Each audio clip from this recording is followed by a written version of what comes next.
So here's the Abarth in its final state. The rear beam axle, exhaust, chassis harness, which I thought was small at first and now realize is the size of every full-size car harness ever. There's a hood where it shouldn't be. Front subframe is out. Obviously the engine bay is derelict. Pretty much saved everything from this car that wasn't completely destroyed. Engine really hasn't had a chance to move yet. Most of the stuff that's out of it hasn't. I gotta run downstairs and get the trailer now, move quite a bit of things, and then hopefully winch it up on the trailer and get it out of here so I can actually work on my turbo wagon again. You guys will never believe it, but Brexit's back on the actual ground. The Abarth is ready to go to scrap the next day I'm around, which is probably going to be Saturday. And then back to this thing. This car still runs great, so it's just tidying up the exhaust side. I'm going to have to bring the cold side of the charge pipe to my friend who does welding, get this thing sorted out. After that, I gotta do some heat shielding up there. All the exhaust systems just tack welded at this point. I still need to get some more exhaust bends, but really it's not too far off. If I choose to do the oil cooler now, I'll probably have to take the intercooler off first and put it behind there between the radiator and the intercooler because there's not a ton of extra space. But that would involve changing out that oil filter housing, so I'll probably skip it for now and just do a video segment on how to install an oil cooler with an S54 housing later, because it's a cool swap, OEM plus. But yeah, it's back on the ground. Very, very excited that I can actually get to it.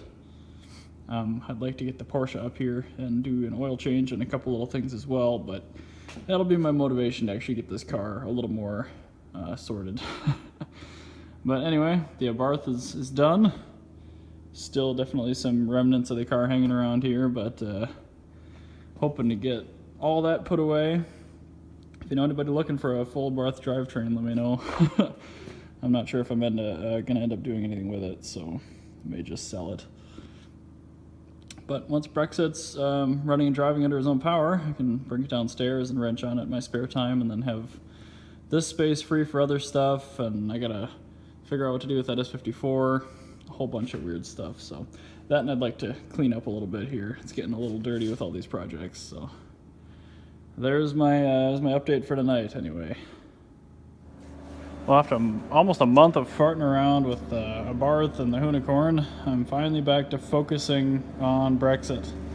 I placed some final orders for a few intake couplers, a few exhaust pieces, but tonight I'm just going to work on what I have access to, which is basically I'm going to finish the turbo oil drain line because it's hitting the exhaust manifold.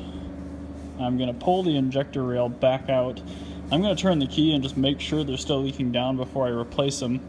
I actually bought a whole pile of Siemens Deca 60-pounders off eBay, but I got a flow match set of 8, and I feel a little bit bad about splitting up a set of those, so I actually threw in a lowball bid on these Bosch 60-pounders as well, and this is a set of 6, so I'm going to run these fancy little suckers in there instead if those are still leaking down. If they're not, I'm going to leave them in probably for now.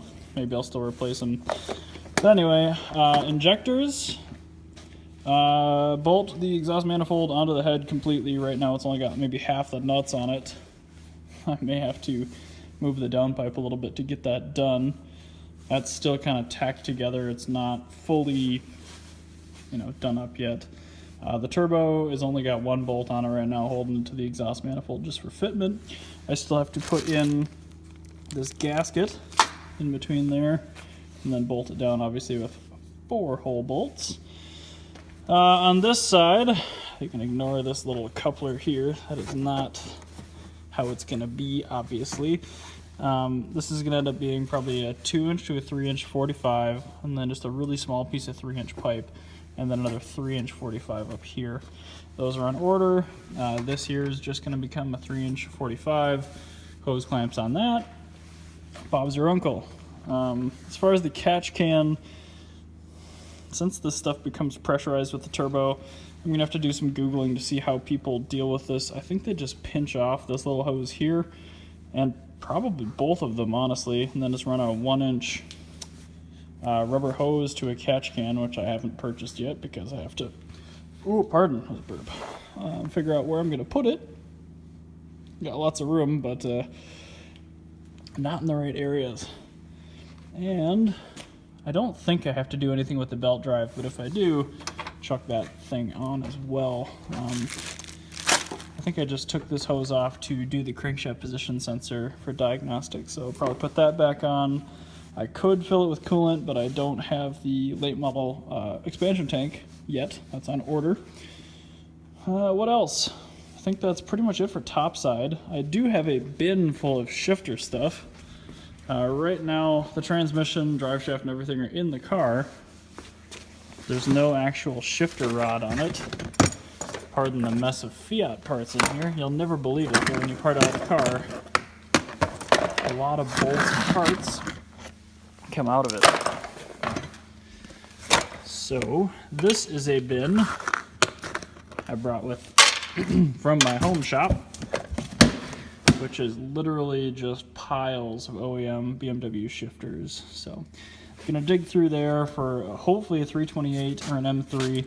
If I can't find that, I'm just gonna go ahead and grab something that's close and then weld it up. I've done that before and it seems to work, even though it's not quite ideal. Well, I've got those fabulous looking brand new Bosch injectors installed. The fitment is not as good as the Siemens Deca. The little clip ridges aren't quite in the same spot. So we'll see if these work. If I start getting boost leaks, I'll probably pull them back out and use them for something else. But the engine, it runs a little bit better on these than it did with the leaking TREs, although only one of the 6 was now leaking and only just a little bit. So I think if I gave those a couple minutes of run time, they would be okay again. I just don't really want to chance it. So I'm probably going to bring the car back up right now, start hand threading these deliciously expensive copper nuts onto the exhaust manifold, and start there. So this random assortment of stuff I just tried, I think this is a Z4 shift lever. It doesn't quite center, so I'm thinking I might still pull this out and bend it a little bit in the vise at some point, but that's reverse. First, second, third, fourth. Actually, you know what? This transmission is the 5th gear lean, that's right. So that's centered. Okay, this is perfect. So what this is, that's a Z4 shift lever. That's an unbent Z4 lever. E36 328i aluminum carrier. E46 ZF 310 trans. ZHP shift knob, and a stock E30 325i actual selector linkage piece.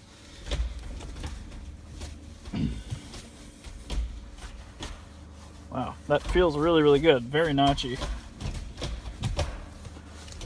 It's a little hard to actuate, but the transmission's stone cold, so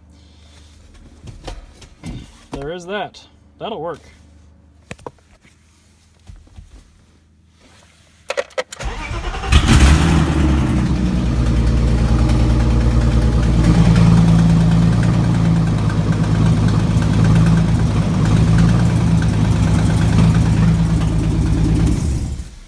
Sweet, clutch works. This car is getting one step closer to actually being able to move. I forgot this has that UUC segmented carbon Kevlar clutch. That take-up was almost instantaneous.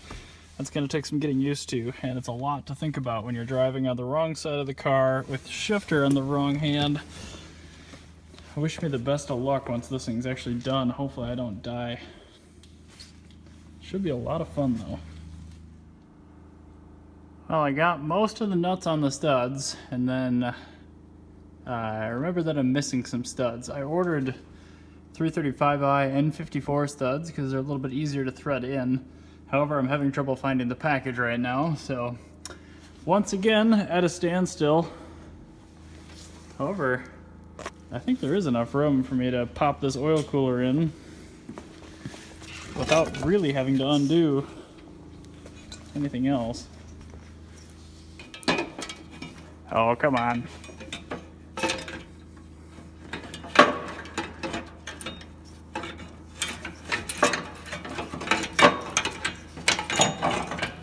Mint. I'm sure that'll stay put, right? Anyway, I'll have to make some brackets for that and plumb in the lines, but it'll be nice to have a little bit colder oil charge. Turbo engines do tend to heat up a bit, so that's probably where I'll leave her for tonight. I'm expecting exhaust parts mid this week to finish this up, and just, you know, little by little. We'll get there. Still have a month or two before the weather is nice enough out to even drive this car, so that's my motivation for stalling.